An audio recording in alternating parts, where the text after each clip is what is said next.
busy season is coming up, and this year I want to be more organized. I decided I needed a new desk, and I wanted to make it out of oak to match my computer desk.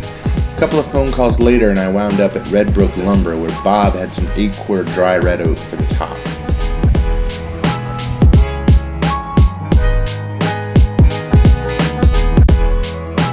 Back in the shop, I cut the lengths I needed to make a 5.5 foot long top.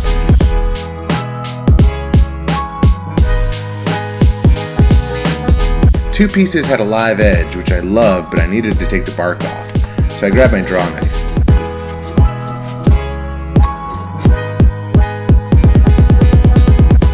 They were relatively flat without any twists, so I took them straight to the planer. If they were twisted, I probably would have used a router sled to flatten one side first.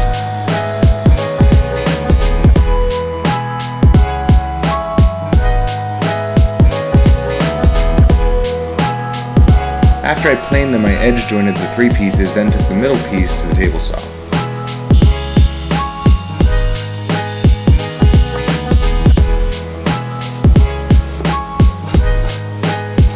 There was a small area of crotch figure near the end of the middle section. I liked the character, but the blade had wandered when they milled this, and it needed to be cleaned up, so I grabbed my card scraper. Time for glue up. When I'm dealing with 8-quarter material, I don't use biscuits or loose tenons. There's enough edge grain glue surface to make a solid joint, and trying to line up biscuits and super thick boards is a pain if there's any kind of bow. I like to be able to throw my weight around and rely on clamp pressure. That being said, clamping a top with 2 live edges is a little interesting.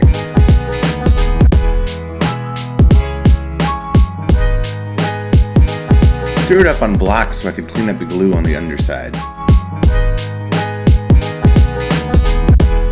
Once the glue dried, I cleaned up the seams with a jack plane.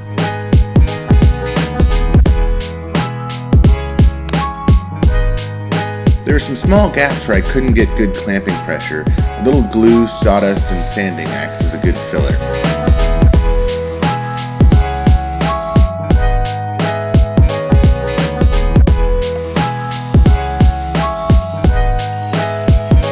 I squared up the ends, then sanded to 180 grit.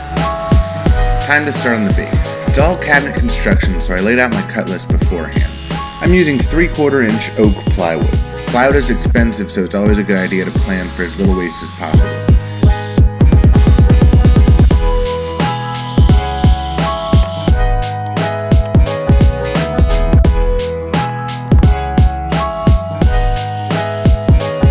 I'm making cuts for the base as well as some upper cabinets I'll make for a future project. I'll link this diagram in the description.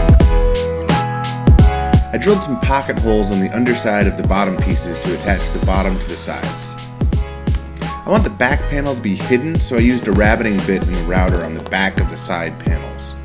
The bottom panel sits 3/4 of an inch high on the sides, so they'll be flush with the face frames once they're mounted. I used corner clamps to hold the pieces in place while I used glue and pocket hole screws. Corner clamps aren't necessary, but they really help.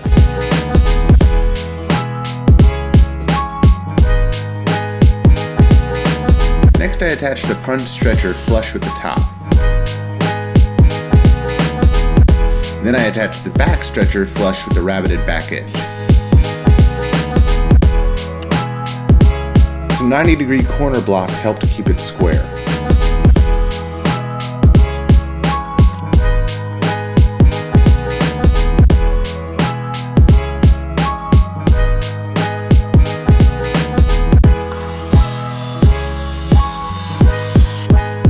I used 1/4 inch birch plywood for the back panels using glue and finish nails to secure them. Now that the carcasses were done, it was time to move on to the face frames. I was using 4/4 white oak because I had some really special white oak for the drawer fronts. I would have made the top out of white oak too, but no one around had anything thick enough. Once I ran it through the planer, I ran one edge through the joiner and then I ripped it into 1 5/8 inch strips. This gave me an 1/8 inch of wiggle room in case my carcass was just a tad out of square. I used my crosscut sled to cut 2 stiles and 4 rails for both cabinets. When you're working with oak, be on the lookout for medullary rays. It really pops when finished. Once I decided on the layout for the drawer placement, I transferred those lines across all of the stiles so the cabinets would be identical, then marked the center of each rail. I used the biscuit joiner to cut slots on my marks,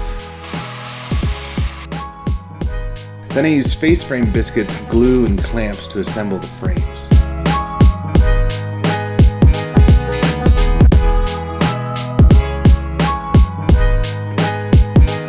I pulled diagonals to make sure that everything was square. After using the orbital sander on the faces, I hand sanded all of the sharp edges just to break the edge. I chose my favorite show side, then attached the face frames using glue and finish nails.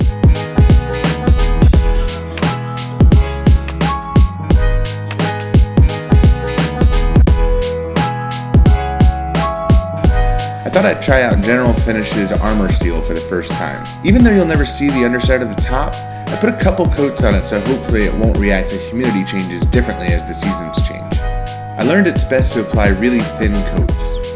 After about 4 or 5 coats, I attached some 3/4 inch spacers to attach the drawer slides to on the inside of the cabinets. The best way I've found to attach drawer slides is to separate the slides and cut some scrap to length to rest the slide on in the front and the back.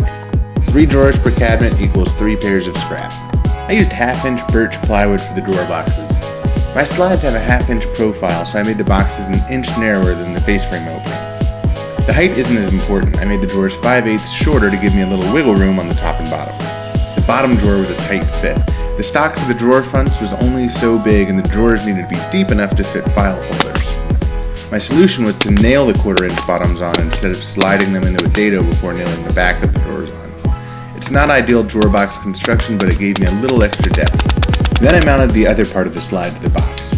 I measured roughly to the middle of the already mounted half of the slide, then marked that measurement on the boxes. I attached the slides using the holes that allowed for vertical adjustment so I could fine-tune it once in place. I found some really cool curly white oak for the drawer fronts. Some of the pieces had a live edge and I thought that tied in well with the top, so I dry fit those first, then cut the middle pieces to fit.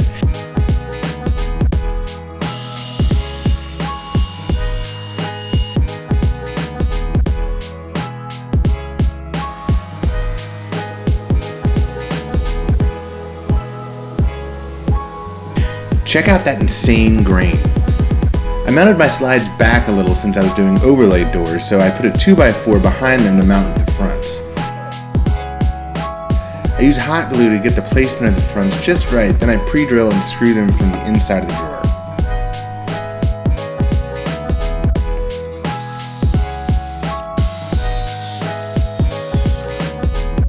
I found some antique brass poles, but the hardware wasn't long enough, so I used a small bit to get the placement of the poles, then used a large bit to remove some material on the inside, then used the appropriate size bit from the front again to mount the poles.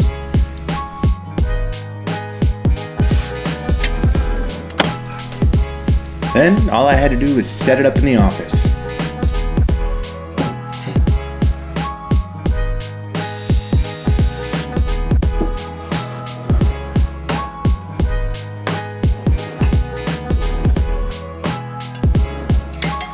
This was a really cool project. I'm so excited for the way it turned out. I think it looks great in the office. Thanks for watching, guys.